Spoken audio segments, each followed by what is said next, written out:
Saya ingin mengajak saudara sekalian untuk bangkit berdiri terlebih dahulu. Mari kita berdiri. Sekali lagi kita kembali berdiri. Saya hanya ingin usul saja. Silakan nanti disempurnakan dan dibentuk yel-yel yang lebih asik, yang lebih aduhai. Ya, kalau saya teriak Pamukri Ambarawa, yes, gitu ya. 2, 3, Pamukri Ambarawa, yes. Hanya gini dok. Perhatikan. Pamukri Ambarawa, yes. 2, 3, Pamukri Ambarawa, terus pulang lagi nih, seduk. Nanti silakan pengurus buat sendiri. Oke, kita akan merenungkan dan membaca kebenaran firman Tuhan sore hari ini dengan tema Love in Family. Dari surat Roma, Rasul Paulus menulis surat kepada jemaat di Roma.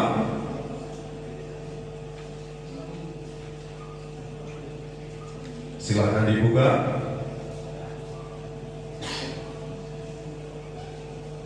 Pasalnya yang ke-12 ayat yang ke-10.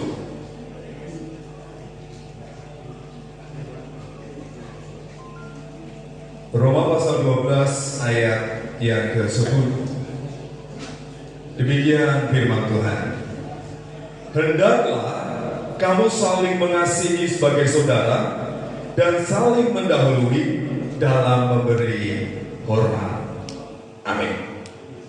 Saudara sekalian yang terkasih dalam Tuhan, ini tema yang menurut saya sangat bagus, sangat luar biasa bagi kita semua. Jadi inti dari firman ini tentu tentang kasih. Dan kasih kalau kita melihat latar belakangnya itu dari kata charite atau love dalam bahasa Inggris.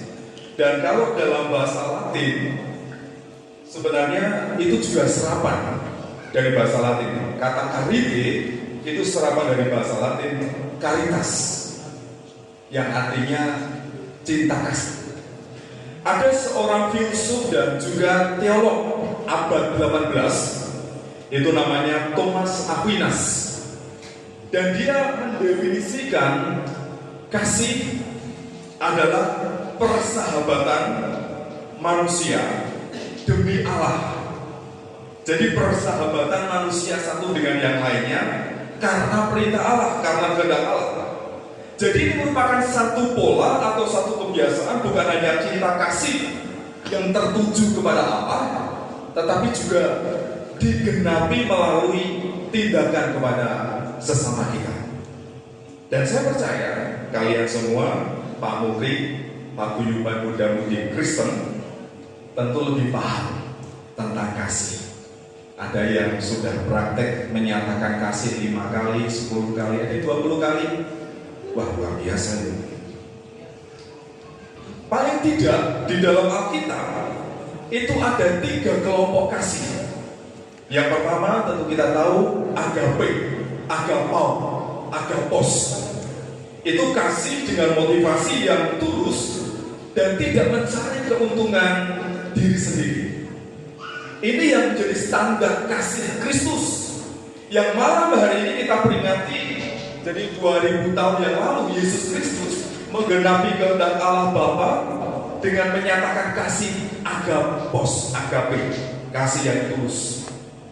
Kemudian kasih yang kedua yang menjadi tema dari persekutuan Pak Mukri sore hari ini itu philia atau filio, yaitu kasih karena faktor keluarga atau hubungan darah. Kemudian yang ketiga ada eros atau sok, itu karena kasih yang termotivasi oleh keinginan daging. Coba lihat kanan kiri, toleh kanan kiri. Wah, kamu cantik sekali nih. Kamu cantik sekali. Nah, ini eros. Nah, ini eros ini. Karena faktor fisik. Tetapi kita akan lihat 1 Korintus pasal 13 ayat 4 sampai juga mendefinisikan kasih itu seperti apa.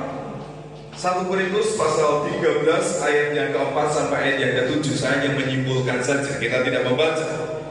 Jadi kesimpulan ayat yang keempat, kasih itu sabar, murah hati, tidak cemburu, dan tidak sombong. Kemudian ayat yang kelima, kasih itu tidak egois, tidak mementingkan diri sendiri, dan juga tidak mendendam, tidak menyimpan kesalahan orang lain. Siapa yang tidak pernah berbuat salah? Semua orang telah berbuat dosa dan telah kehilangan kemuliaan Allah. Roma 3 ayat 23. Makanya Yesus turun ke dunia, karena semua orang telah berbuat dosa dan telah kehilangan kemuliaan Allah dan perlu pengampunan dosa. Kemudian ayat yang ke-6, kasih tidak bersukacita karena ketidakadilan, tapi karena kebenaran. Ayat yang ke-7, kasih itu bisa menempatkan diri dengan baik, sabar terhadap segala sesuatu, menyimpan segala sesuatu, kemudian menutupi segala sesuatu. Menutupi segala sesuatu itu bukan berarti menutupi dosa, bukan. Tetapi juga tidak kemudian saudara kepo. Pak, ini kan pemuda-pemudi, hati-hati. Kepo dengan temennya, lihat statusnya. Dari statusnya ini sih dimaksud siapa itu? Nah, kepo satu dengan yang lainnya. Kemudian, wah langsung screenshot kirim ke temannya. Ini kamu tahu? Do you know? Wah ngomong, ngember kemana-mana. Tentu anak Tuhan tidak seperti itu. Nah, love in family itu ada kata love yang berarti kasih yang sudah kita pelajari tadi. Kemudian ada kata family, itu keluarga. Kamus Besar Bahasa Indonesia itu mendefinisikan atau mengartikan kasih keluarga itu adalah unit terkecil dalam masyarakat yang terdiri dari suami, istri, anak, serta beberapa orang yang terkumpul, di mana satu dengan yang lainnya menerima kekurangan dan kelebihan satu dengan yang lainnya. Itu keluarga. Seperti dalam pemerintahan kita, keluarga itu menjadi lembaga terkecil. Makanya ada rukun tetangga, RT. Itu yang mengatur keluarga-keluarga di dalam masyarakat, di unit yang terendah di dalam kehidupan bermasyarakat. Dan selanjutnya yang akan kita renungkan sore hari ini, jadi sebagai orang percaya, sebagai anak Tuhan, kita punya tanggung jawab. Love in family. Mengerti, memahami, melakukan kasih dalam keluarga. Jadi yang pertama, kita harus saling mengasihi. Jelas, saling mengasihi.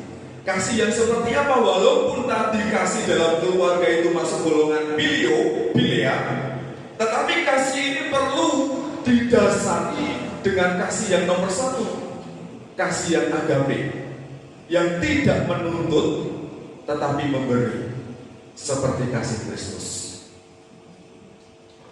Siapa di antara kalian yang sudah punya pacar? Oh, saya belum, Pak. Belum 5 kali. Saya belum, Om. Saya tidak mau ngaku. Jadi kasih yang tulus, murni, keinginannya hanya untuk berkorban, untuk memberi. Jadi saudara sekalian yang terkasih dalam Tuhan, kita tahu 10 hukum Tuhan dalam Perjanjian Lama itu diringkas menjadi 2, yaitu kasih kepada Tuhan dan kasih kepada sesama. Dari sejak SD kita sudah belajar itu. Dari sejak sekolah minggu kita sudah belajar. Jadi kita perlu mengasihi dengan kasih yang tulus. Kasih itu perlu disiplin juga. Kalau saudara mengasihi Tuhan seperti sore hari ini, saudara datang, sudah bersekutu, pamukri, beribadah, seperti tadi WL sudah menyampaikan, kita ini seharusnya tidak boleh standar ilahi, tidak boleh merupakan pasangan yang tidak seimbang. Apakah kesamaannya antara gelap dan terang? Kita ini anak-anak terang, bukan anak-anak gelap. Jadi saudara harus sadar bahwa kita ini adalah anak-anak terang yang harus tinggal di dalam terang, taat kepada Tuhan, setia beribadah. Dan saya bersyukur tadi tepat waktu yang mulainya. Sekali waktu ada dalam satu ibadah, ada seorang pemuda datangnya terlambat. Karena dia mungkin sibuk kerja, sibuk atau semalam begadang, bangunnya kesiangan. Seperti di Tambak Boyo ibadahnya jam 7 kurang seperempat, dia jam 7 seperempat baru masuk gereja, sudah mulai khotbah. Kemudian kalau ini kan bangku-bangku disingkirkan. Gereja kan secara umum ada bangku tempat duduk untuk jemaat. Nah, pemuda ini datang terlambat. Dia duduk di belakang. Pendeta pada waktu itu berkhotbah tentang kita harus waspada, berhati-hati terhadap setiap godaan. Apalagi kita pemuda-pemudi pamukri, kita harus hati-hati. Godaan iblis itu bisa datang dari belakang kita. Tadi pemuda duduk di mana? Duduk di belakang karena dia datang terlambat. Telinga mulai panas, wajah mulai memerah. Dia memberanikan diri karena duduk di paling belakang.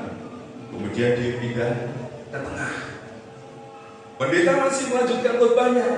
Kita itu perlu berhikmat, berjaga-jaga dan waspada, karena iblis tidak hanya bisa di belakang kita, tetapi juga ada di tengah-tengah kita. Kira-kira bagaimana pemuda tadi? Pendeta ini sentimen dengan saya. Saya ini sudah menghormati Tuhan, tak rewangi, tak belani, telat datang kan, yang penting aku datang. Malah disinggung-singgung dalam khotbah. Kemudian dia memberanikan diri pelan-pelan pindah duduk paling depan. Kemudian Pak Pendeta masih melanjutkan khotbahnya.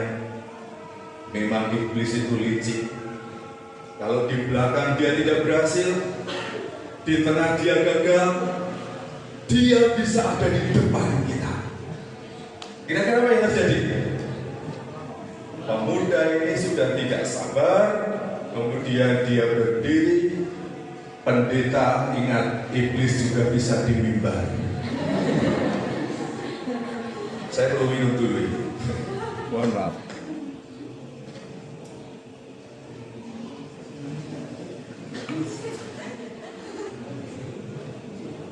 Kalau kita tidak belajar sabar, tidak mengasihi dengan tulus, kita ini mudah tersinggung, mudah sakit hati. Kemudian yang kedua, jadi catatannya yang perlu kita perhatikan, saling mengasihi itu milikilah kasih yang tulus, yang murni dan yang setia. Hati-hati.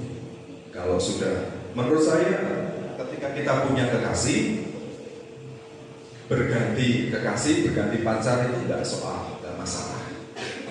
Tapi kalau gonta-ganti, kira-kira bagaimana? Itu masalah. Oke, yang kedua, kita perlu saling menghargai dalam keluarga tadi. Saling mengasihi, kemudian saling menghargai.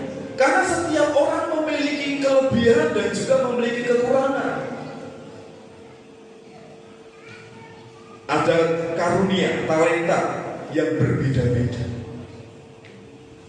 Karunia yang berbeda, kemudian walaupun satu keluarga kadang juga sesama anak-anak dari orang tua kita. Tapi kan dalam keluarga itu ada ayah, ibu, kemudian ada anak.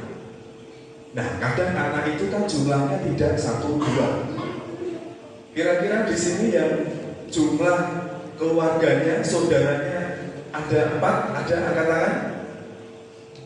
5 ada? 8 ada? 10 ada? Oh, berarti saya juara. Saudara saya itu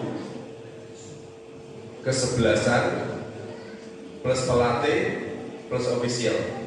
Berarti berapa? Berapa saudara? Saya itu 13 bersaudara. Coba bayangkan. Tentu dari 13 orang ini, kalau hidup semua ya sekarang sebagian sudah dipanggil Tuhan, tapi saya membayangkan dari ke-13 anak ini pasti rambutnya beda, kulitnya beda, lambene beda, irungnya beda, karakternya pasti juga berbeda. Makanya perlu saling menghargai, perlu saling menghormati. Kalau anak tunggal mungkin enak ya dimanja-manja, gandengnya, ayune, anaknya sopo, reneng tunggale, wong tuane nganti lali, anaknya wong edan iki. Atau tentu nggak seperti itu ya. Tapi maksud saya anggota keluarga itu memiliki karakter yang berbeda. Apalagi kalau di dalam keluarga, di dalam satu rumah ada Pak D, ada Budi, ada Palik, ada B. Ya, orang sini bilang seperti itu. Kita lanjutkan. Jadi kita perlu saling menghormati, saling menghargai, karena semua orang punya kelebihan dan punya kekurangan. Jadi catatannya, jangan melihat orang lain dari sisi luarnya saja. Saya percaya ketika kalian mencari pacar, pasti yang dilihat fisiknya, wajahnya. Jadi kalau saya muda seperti kalian saat ini mesti rapayu, nggak masuk hitungan ya. Jadi istri saya itu milih saya itu waktu itu mungkin kelilipan. Tapi anugerah Tuhan ya. Karena apa? Kalau saya jalan sama istri saya itu, teman pendeta yang bilang, Pak, niku putrane kan budget, berarti kurang aja. Sekali waktu istri saya sudah menikah, sudah punya anak, anak saya usia 3 tahun, anak saya yang paling besar itu usia 3 tahun, istri saya kuliah lagi di UMK. Itu berarti tahun 94. Itu di sana itu dia banyak terima surat cinta. Saya pikir hati-hati loh, baik kualat loh ya, Tapi maksud saya, setiap orang punya kelebihan, punya kekurangan, kemudian banyak orang itu hanya melihat secara fisik. Saya mau cerita sedikit. Ketika nanti kalian sudah menikah, kondisi fisik itu tidak terlalu berpengaruh dalam keadaan atau kebutuhan ekonomi. Ngerti maksud saya? Karena keluarga itu nanti akan butuh biaya, butuh uang. Kalau hanya sekedar cantik, sekedar ganteng, gawene turu, gawene ngorot, tanyawan, ragilem nyambut gawe, cukup gak? Gak akan cukup. Walaupun penampilan fisik perlu dipelihara, perlu dijaga, perlu dirawat. Saya nggak tahu ada yang berkata di belum mandi ke Banten. Pasti sudah mandi. Bahkan saya percaya walaupun kalian masih remaja, masih pemuda, pakai krim, pakai bedak, ada yang pakai krim. Mungkin saya seringkali pakai istilah dempul lapisan pertama, dempul lapisan kedua.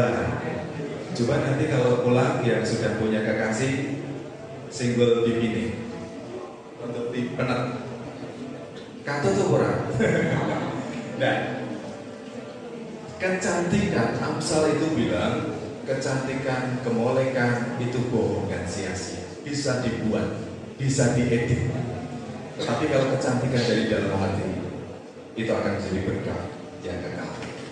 Jadi jangan melihat orang lain dari sisi luarnya saja, tetapi perhatikanlah secara keseluruhan. Kemudian yang ketiga, yang terakhir, kita harus saling melengkapi dengan kelebihan dan dengan kekurangan, dengan talenta yang berbeda-beda dalam keluarga itu tadi. Kita harus saling memperlengkapi, karena Tuhan punya tujuan setiap orang sesuai dengan talentanya masing-masing untuk hormat dan kemuliaan bagi nama Tuhan. Kenapa ada saudara kita yang berambut keriting, berambut lurus, berkulit hitam, berkulit putih, dan lain sebagainya? Tuhan memberikan karunia kepada setiap orang untuk saling melengkapi dan untuk saling menyempurnakan. Berikan yang terbaik dari seluruh hidupmu untuk Tuhan.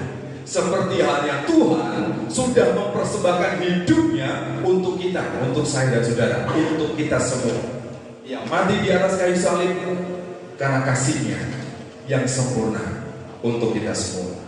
Jadi apa yang harus kita lakukan? Milikilah kasih yang tulus dan setia penerapannya. Kemudian hargailah dan hormatilah orang lain sesuai dengan kelebihan, kekurangan, dan seluruh keberadaannya.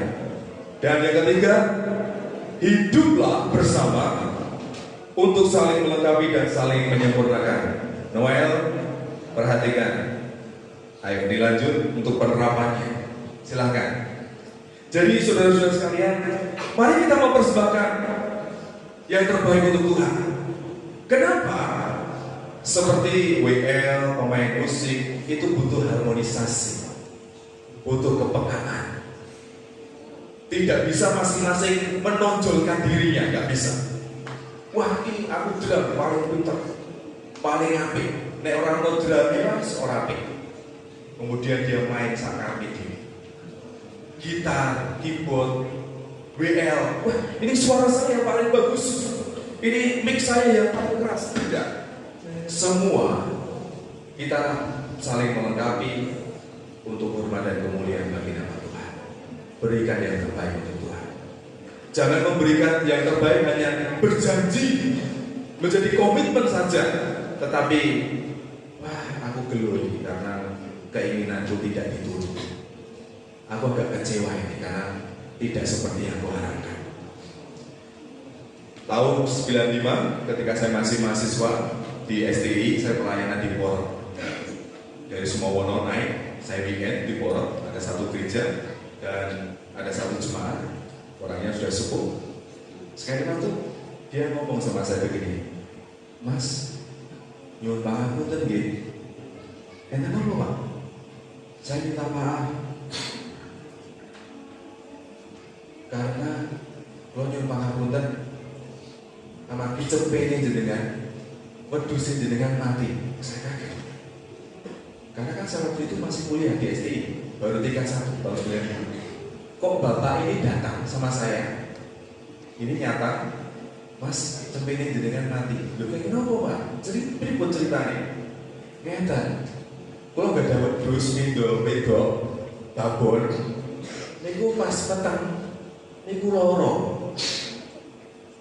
Terus kula ndedonga nyuwun karo Gusti, nek wedhus kula niki mangke mari, nek dia anak loro, siji kula aturke dhateng hamba Tuhan. Kula supake Mas Daniel pada waktu itu bilang begitu. Setelah lahir 2 ekor sehat, bapak ini bilang, nanti Tuhan saya serahkan nek wis rodok gede, mesake ijik-ijik ora payu tidur. Ketika beranjak dewasa, 2 ekor kambing ini, yang satu mati, makanya bapak tadi namanya Pak Darso, sekarang udah almarhum. Ketemu saya dan bilang, Mas Daniel, nyuwun pangapunten, kambing panjenengan mati. Ngerti maksud saya? Kadang kita berjanji memberikan yang terbaik pada Tuhan. Kalau saya bekerja, kalau saya berusaha, bisnis saya berhasil, pekerjaan saya berhasil, saya lulus sekolah, saya lulus kuliah, saya akan memberi yang terbaik untuk Tuhan. Tapi kenyataannya ketika sudah mulai selesai bekerja, ada banyak kebutuhan Tuhan. Besok aja ya Tuhan, bulan depan aja ya Tuhan, tahun depan aja ya Tuhan. Itu sering kali kita lakukan. Berikan yang terbaik untuk Tuhan, mengasihi dengan sungguh-sungguh. Jadi love and family itu berarti kasih kepada Tuhan sebagai dasar dan digenapi dalam keluarga, menghormati orang tua, menghormati saudara. Katakanlah keluarga lembaga itu tidak hanya keluarga suami istri dan anak, tetapi juga keluarga gereja, keluarga komunitas pamukri, tim pelayanan. Semuanya harus saling mengasihi, harus saling menghargai, kemudian saling melengkapi. Amin. Mari kita tunduk kepala. Kita akan berdoa.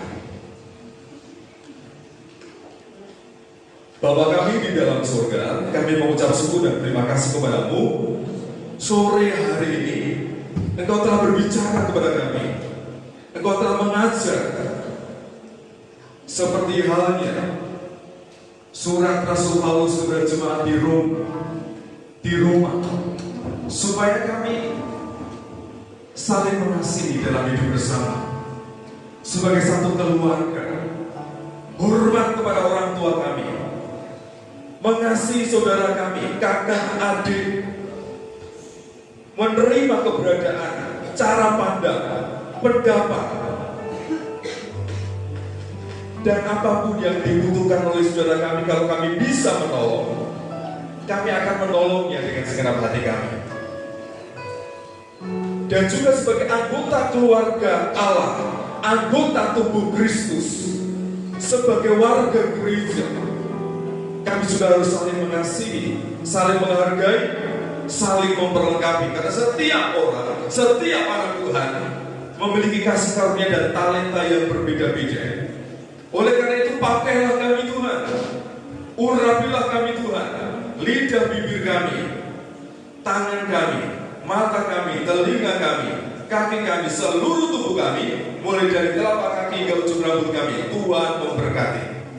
Sekali lagi kami berdoa untuk setiap pribadi lepas pribadi, untuk seluruh pemuda-pemudi Kristen Kecamatan Ambarawa yang sore hari ini beribadah bersama-sama Pak Mukri dalam merayakan Paskah, kematian dan kebangkitan Tuhan Yesus Kristus tahun 2023 ini. Tuhan sendiri akan menyempurnakan, memberkati. Kami yang masih studi, berikan hikmat, akal budi dan kebijaksanaan sebagai bekal untuk masa depan kami. Kami yang sudah bekerja, Tuhan juga memberkati pekerjaan kami. Terus topang, sempurnakan, supaya hidup kami, masa depan kami ada dalam tangan kuasa Tuhan. Lebih dari itu, kami berdoa di dalam nama Yesus Kristus, supaya setiap anak Tuhan di kemudian hari tidak terhilang karena kekasih, karena pacar, karena pasangan hidup yang tidak seiman. Biarlah melalui Pak Mukri ini kami dipertemukan dengan orang-orang yang layak menjadi penolong yang sepadan dalam hidup kami.